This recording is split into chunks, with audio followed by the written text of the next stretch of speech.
Oh my god, I feel like I've lost 5 years of my life watching that game of football. What am I on about? Well, of course, it was Liverpool 1, Chelsea 0 in the Carabao Cup final after extra time, courtesy of a Virgil Van Dijk header. We've got so much to talk about in this game. And normally, Liverpool-Chelsea 0-0 in finals, you know how it is, but it wasn't to be this time. And, thank God for Virgil van Dijk, because if it wasn't, then, who would have known what would have happened in penalties? It's a lottery, as we all know. But I think in this game, despite it was goalless for so long, there's actually so much to talk about, which is really refreshing. You got Van Dijk's goal, you got Van Dijk's offside goal. I'll give you my thoughts on that as well. Casado's challenge on Gravenberch caused a lot of controversy about VAR and the refereeing. Klopp even made some comments after the game. You've also got to talk about Chelsea's plethora of chances. Chelsea could have won this game. Liverpool had chances. They could have won this game. You've got to talk about Liverpool's youth. Pochettino, Klopp, where do both sides go from here? There is so much to break down. But to start off with, we've got to go do this in chronological order, because if we don't, then I'm going to waffle and then I'm going to go all over the place. Let's start off with the teams. And going into this game, you can't say that you weren't nervous as a Liverpool fan, because of the fact that it's a final and anything can happen in a final.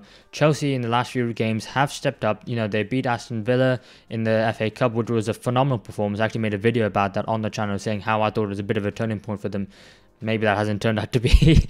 They also beat Crystal Palace. They drew to Manchester City, and so they were in upturn form at the right time. And Liverpool, while they have also been in very good form, the injuries have been playing a massive part in the season and could potentially be their downfall, because you look at the players on the bench and the real main senior options are, Adrian in goal and then Joe Gomez and Costa Simicas. In the midfielders and forward areas, it is all youngsters to come on. And the fact that Liverpool also had a game in midweek against Luton Town, which they did win 4-1, but that had to take something out of the legs of these Liverpool players, and it showed later on in the game.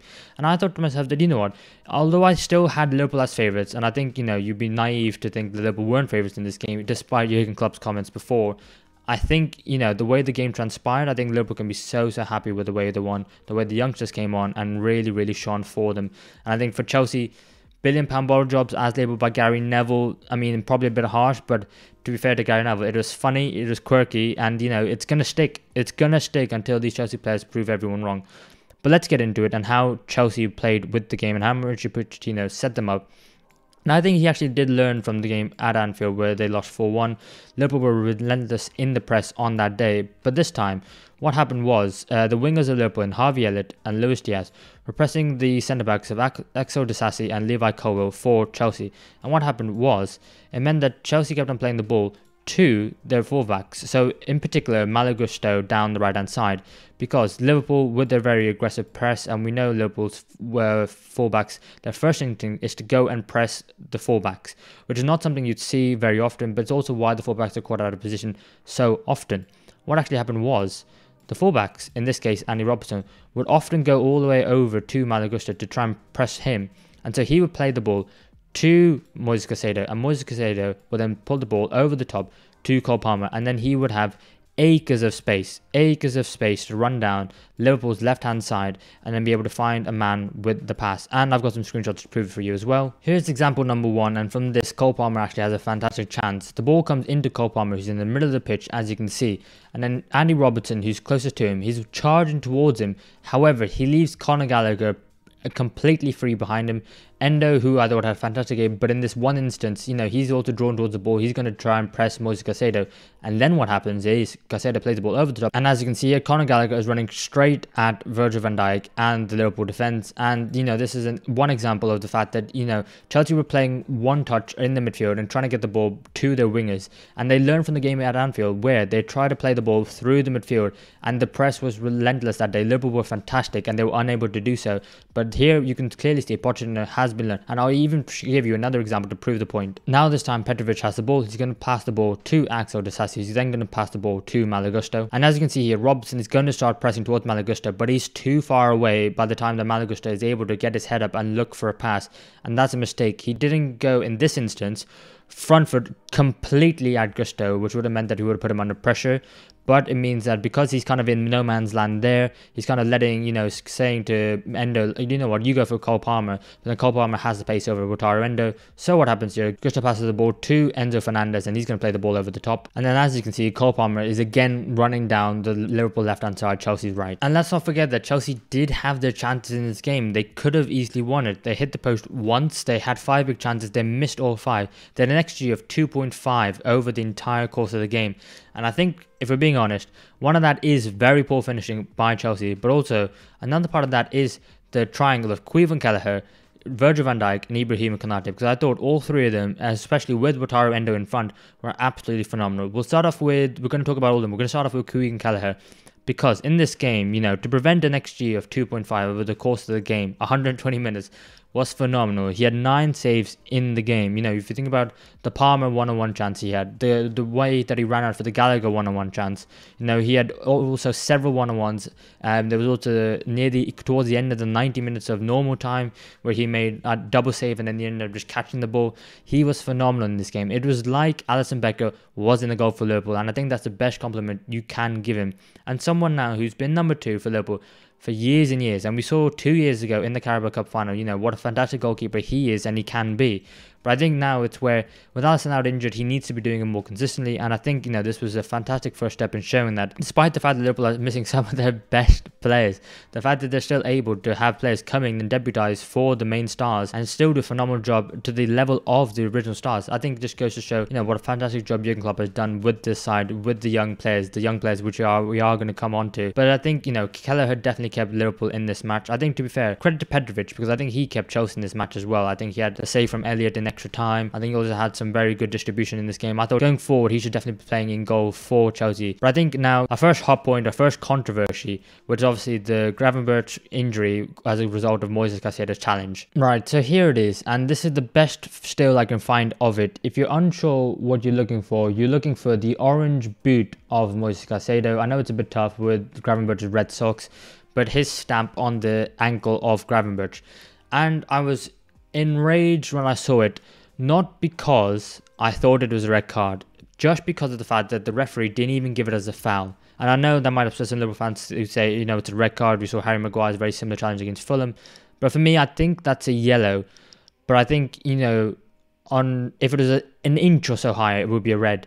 But I just think the fact that the referee doesn't even see the fact that that's a yellow, I think that's what annoys me. And the fact that the referee didn't even give a foul, first and foremost, the fact that he just carried on. And I don't think Moises Caicedo obviously meant to make the challenge, but ultimately, intent doesn't matter. He made the challenge. He stood on Gravenberch's ankle.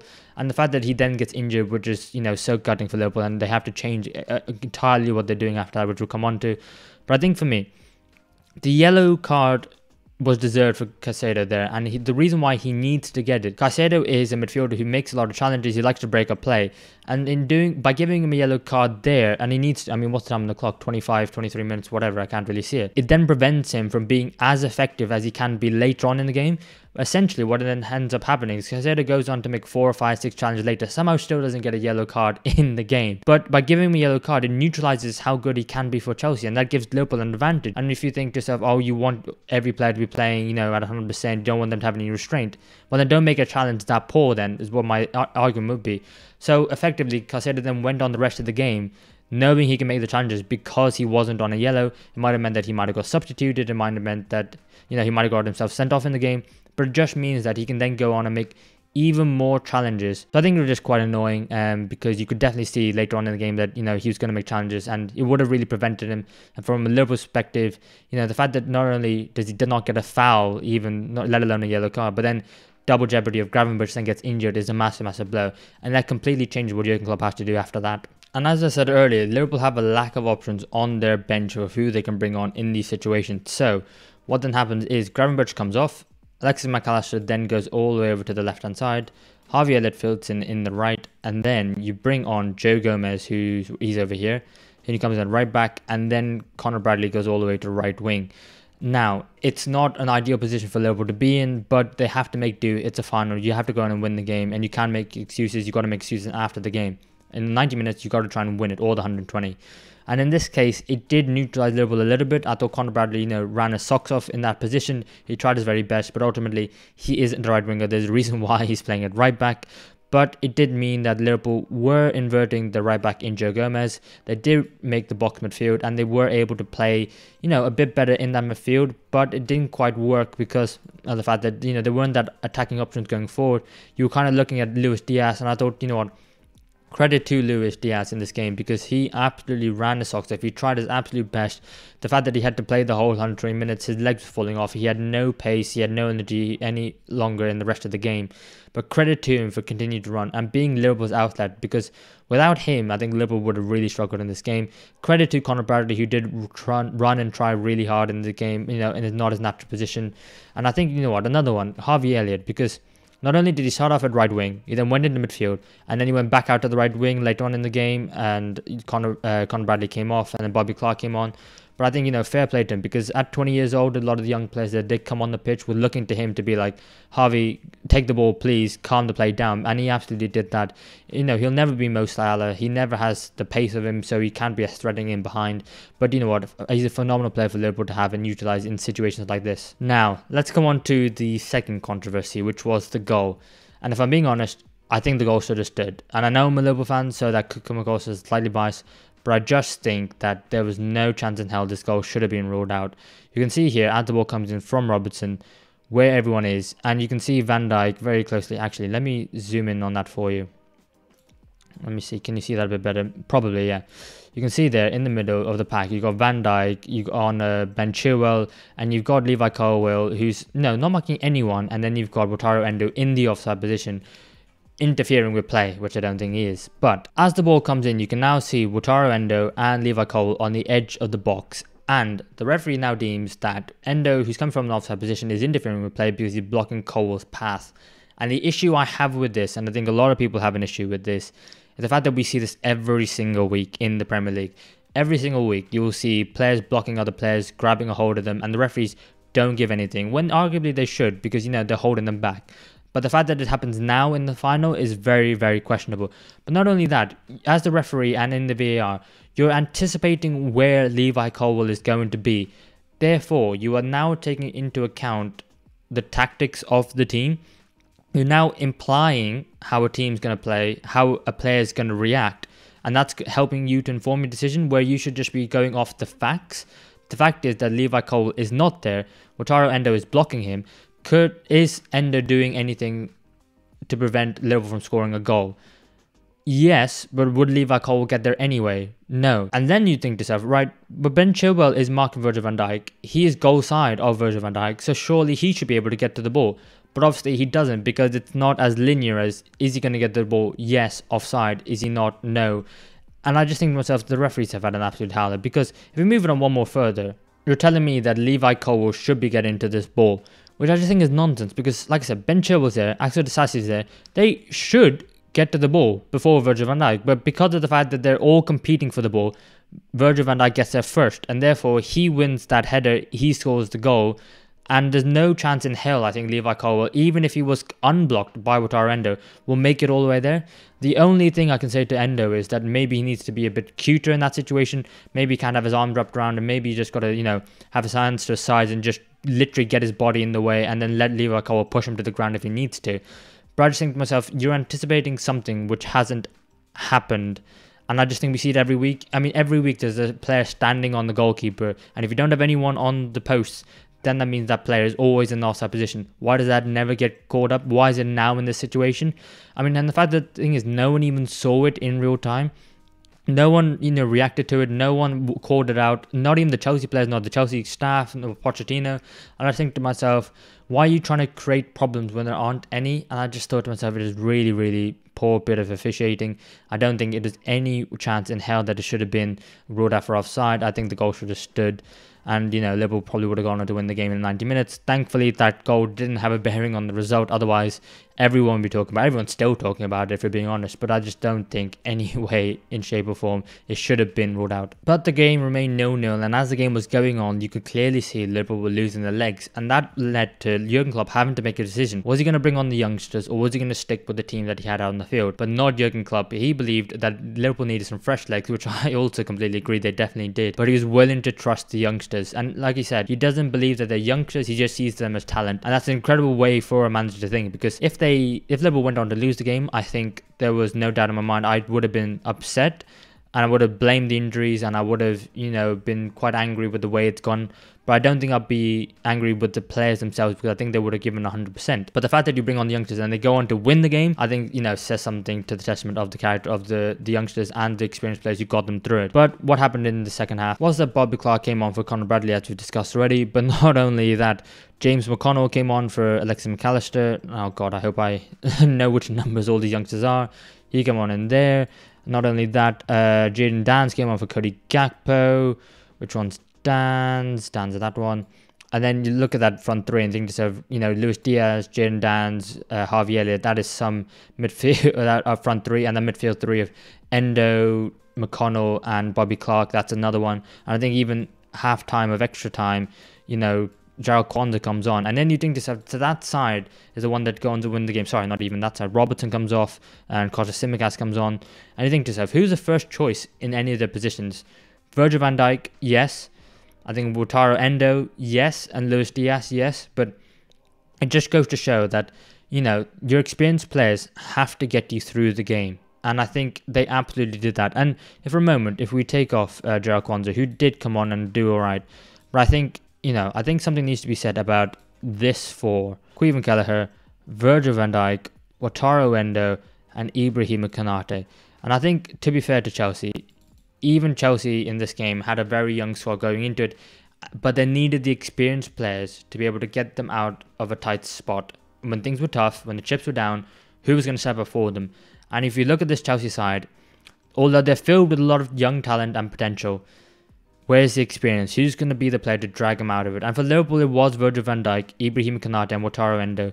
Those three in that, that triangle in front of the goalkeeper, Caoimhin Kelleher, all four of them were absolutely fantastic, and they stepped up for Liverpool on the day, and no one did so for Chelsea. I think something needs to be said, because Virgil van Dijk, man of the match, and rightly so, in this game, he had 7 clearances, 2 blocked shots, 2 interceptions, 3 tackles, he had 120 touches, he made 92 of his 101 accurate passes, which is 91%, 2 key passes, he had 3 successful long balls, he won all 3 of his ground duels, 4 out of 7 of his aerial duels.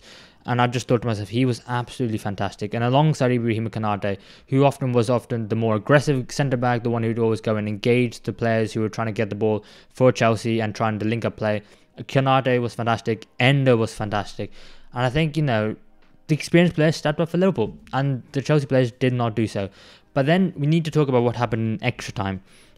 So I think this was undoubtedly a shocking extra time from Chelsea, because like I said right at the beginning of this video, Chelsea had no games in midweek. Liverpool played Luton Town, which was their 1-0 at half-time.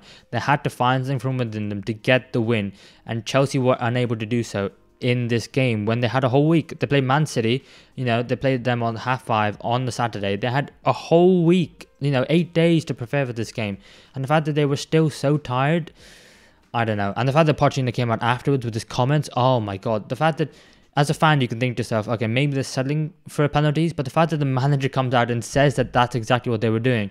They lost the game. Where was the initiative to go get the game? If you think about the last 10 minutes of normal time, Chelsea were on the front foot. They were the one creating the chances. Liverpool on the back foot. And it looked like with Liverpool and their youngsters, were they going to be able to do it? And Chelsea were on top. But oh my God, I just thought to myself, where's the game management? Where's the common sense to go, right, this game is ours, let's go take it. This was Chelsea's time to win the game. And I couldn't believe what I was seeing. Liverpool's youngsters were doing better than Chelsea. Liverpool in the first half of extra time had 59% possession. They had more shots on target and in general than Chelsea. And in the second half of extra time, they had 60% possession. And again, more shots than Chelsea and more shots on target than Chelsea. I just can't believe that Chelsea just decided to give up on the game and decided to go to penalties, because they thought maybe with the more experience that we have, we can go on and win the penalties compared to the youngsters who the occasion might get to them. But it's actually the Chelsea players which the occasion got to them. And I just think to myself, Pochettino still hasn't won a trophy in England. This Chelsea side, oh my God, what's the future for them going forward? Because, after a performance like that, mentally you worry for them. But before I get too ahead of myself. Let's talk about the goal. Let's talk about Virgil Van Dijk's winning header in the 118th minute of the game. And you can see the corner coming from Costa Simicas. Liverpool players are on the move and Chelsea players are zonally marking. And it actually felt like in this game, if Liverpool were going to get a goal, it was going to be from set pieces because of the fact that in open play they were really struggling. Gakpo, tried his best, ran a lot, but wasn't linking up play. The real outlet for Liverpool was Luis Diaz. His legs are gone at this point, and it looked like Liverpool were dangerous from set pieces. Obviously, you had the offside goal, so which should have been a warning sign to Chelsea. But in this situation, you can see there's only marking, and the red blur in the middle is Virgil van Dijk. And the reason he's blurred because he's moving so fast, and no Chelsea player can keep up with him in terms of his pace and his physicality. And if we're being honest, it's a very simple ball to the front post where Van Dijk just wants it more than everyone else. He's Captain Fantastic, he's got a point to prove, and he gets his head onto it. And honestly, I would love to have been Bobby Clark. He's just on the edge of the penalty area there, and I think his view of that goal, he would have seen Van Dijk make that run, make the leap, make the header, and into the back of the net. I think that would have been some view to have of that goal. And at the end, it was a match-winning goal. It won the game for Liverpool, which on the day you'd have to say it was 50-50. I think honestly, Chelsea could have won the game, Liverpool could have won the game. But Liverpool, with their experience, just managed it better. Chelsea should have won the game, and the fact that they didn't, I think just emphasises the fact that they didn't deserve to do it because they didn't take the game by the scruff of the neck when it was there to be won. Where was that initiative, like I said? And Liverpool go on to become the 10-time winners of the Carabao Cup for the record time.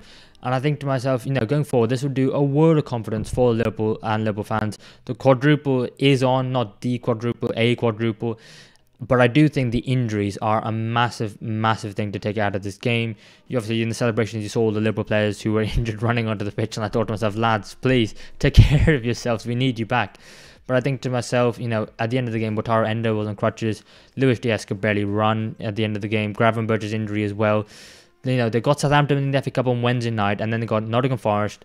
They got the Europa League last 16, then they got Man City, then the second leg got that Europa League clash, and then Everton in the derby. So it's a very, very, very difficult run from now until the March international break. Liverpool desperately need all the players fit and available. And, you're going to have to rely on the youngsters yet again because of players that are just not fit for Liverpool at this time. The injury crisis is happening arguably at the worst time. But under Jurgen Klopp, you can be sure to believe that, he will be able to put out a side that is able to win any game of football. For Chelsea, like I said, mentally, where on earth does this leave them? Because I think they've got to be scarred. I mean, they had a recent rough turn in form, like I mentioned, and I thought to myself, maybe this could be the turning point for them. This could be the catalyst, and they could really go for it. They got Leeds in the FA Cup in midweek, and Leeds who are on the back of beating Leicester, top of the Championship, Leicester, 3-1 at Ellen Road. And I think to myself, do you know what? I wouldn't be surprised if Leeds gone on to win that game because I think mentally they won't be there. I think it'll be incredibly fragile. I think the Chelsea fan base, what do you think as a Chelsea fan base? I mean, let me know because you must be so annoyed because that was a great chance to go on and win the Carabao Cup. Really start the process of Pochettino galvanising the side and really transforming them into a side that's capable of going for Champions Leagues and Premier Leagues going forward. And I'm not even sure the Pochettino has a future anymore because under previous regime, you could argue that losing a game like that in that manner was a game which got you the sack as Chelsea manager. I don't think there's any point in sacking Pochettino because I think Chelsea have nothing to play for. So you may as well try and get the best out of this Chelsea side. But going forward, I do worry for Chelsea. I just don't think that we have to have it in them. And the worst part is I can't really even make any excuses for the Chelsea side. Yes, they could have won with the chances they had, but they didn't. And then the fact that they went on to lose in the manner that they did, I think it's got to sting and it's got to really hurt. And Chelsea fans, I would not be surprised if none of you are watching this video because I don't think any of you want to be going into work today.